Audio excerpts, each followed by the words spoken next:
Alright guys, what's up? Hello sa inyo. Ako na naman. 'Di ba? Sabi ko nga sana hindi kayo magsawa sa mukhang ito.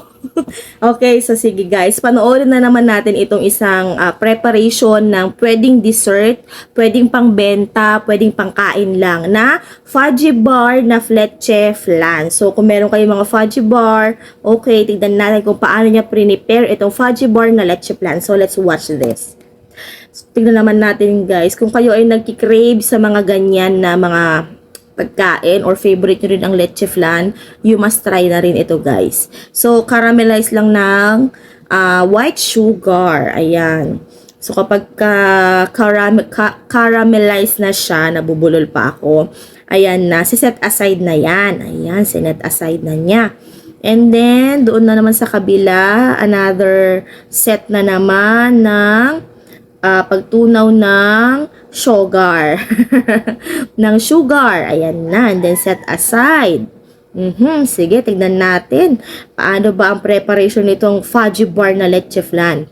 So, meron siyang fudgy bar na milk custard. Okay, kaya pala halos same lang ng kulay ng leche flan kasi ang ginamit niyang fudgy bar is yung milk custard.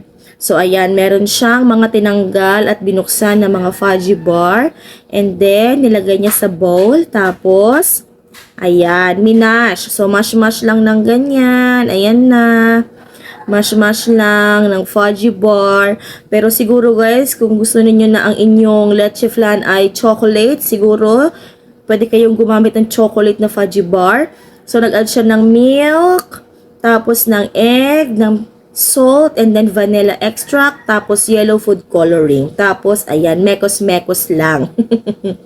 So, ayan, mix lang yan hanggang sa ma-mix well ang lahat ng ingredients na pinaglalagay mo. Ayan na nga. Tapos, Mr. Gulaman. Alam nyo guys, madalas kong makita sa mga ganitong mga luto talaga ng mga dessert. No? Laging may mga jelly, laging may mga gulaman, di ba?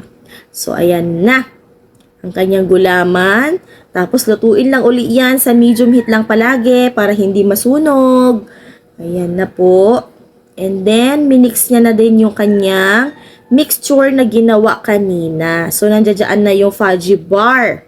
Ayan na. So, mix lang yan ng i-mix hanggang sa maluto silang mabuti. So, nag-add na rin siya dyan ng cream, all-purpose cream. Okay? So, ayan, mix lang. Mekos mo lang yan, insan.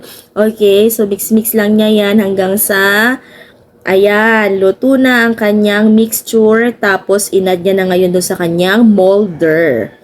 Okay? So, guys, yung sugar doon sa molder, yung nakaramelize na sugar, ano na yun na tumigas na siya. So, ayan na yung kanya na-prepare. And then, what's next? Ano naman kaya ang kanyang gagawin? May mga ganito mga pagkain. Oh, dito ako tumataba eh.